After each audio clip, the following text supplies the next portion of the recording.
কি হয়েছে বলেন তো? আমরা আমাদের পরিবার থেকে যদি আমরা মরিয়ে যাই আমাকে চিরকুট আমি চিরকুট রেখে ফিরে যাবো এইটার জন্য সরকার দায়ী থাকবে কেন? আমার ঘরে একটা বাজার নাই, একটা ঈদের কাপড় চোপড় কিনতে পারিনি এই বাচ্চাগুলোকে। নিজেরা নিজে ডাক্তার দেখাবার লাগে কয়টা টাকা রাখছি এই বাচ্চাকে বাজার করে খাওয়াইতে পারি। আমি নিজে ডাক্তার দেখাইতে পারি না, আমার শরীর অসুস্থ। আমি এর মধ্যে সরকার 9টা-5টা অফিস করতে কইতেছে করবো, কিন্তু আমাকে বেতন দেয় না। 16,000 টাকা বেতন পাই, 20 গ্রেডের কর্মচারী আমরা। আমাকে কথা কি সরকার ওঠে না? আমরা কি মরে যাবো গলায় করে দিয়া? এই সরকারের কল আমি মরিয়ে দিয়ে আমার পরিবারের সমস্ত মানে মৃত্যুর জন্য সমস্ত দায়িত্ব থাকবে সরকার।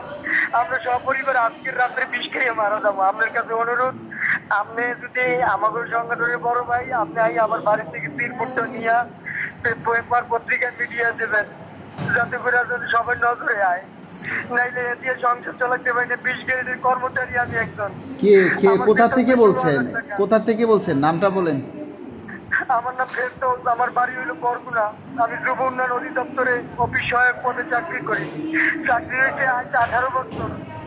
এর ভিতরে একটা পে স্কেল বাইনে শেখ হাসিনা আমাকে বৈষম্যের মধ্যে ফালাই দিয়ে গেছে। যে সরকার এই কাজটা করে আমাকে লাগে, আমরা কি কাজ করি না? আমরা সরকারের কর্মচারী না? আমাদের জন্য কারো মায়া নাই?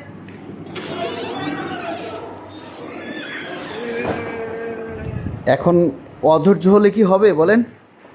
সব কিছুর তো একটা সময় আছে। ঈদ কেমনে করবো? ঈদ কেমনে করবো? আমার বাচ্চারা কয় বাবা একটা জামা কিনে দাও, জামা কিনতে পারি না। ঘরে কিচ্ছু নাই, বাজার ঘাট নাই, কিচ্ছু করতে পারি না। 16,000 টাকা বেতন পাই, যে মাসে বেতন না পাই এর 2 দিন পরে শেষ হইয়া যায়। বাকি দিনগুলো চলি কেমনে?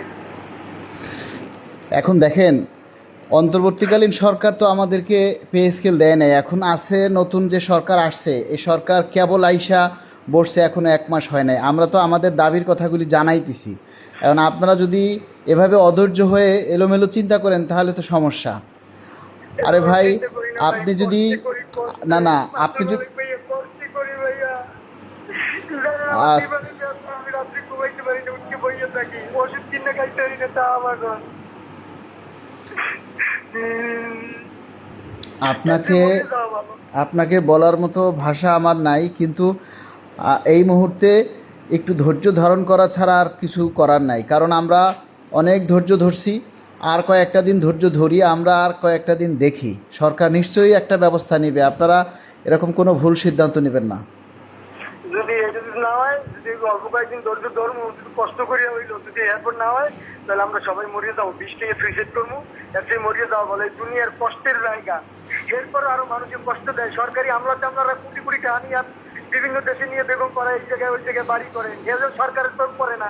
আর সরকারি কর্মচারীকে 20 টাকা দিলে এই চোখ পড়ে। এটা কেমন দেশ? আর বিভিন্ন বিশ্বে বিভিন্ন উন্নত দেশে দেখছি, আমরা তো এই দেশে যাই না, এই যে মোবাইলে দেখি ওই দেশের খয়রাতি যে একটা এমএলএ তারও বেতন আছে 50 থেকে 60,000 টাকা।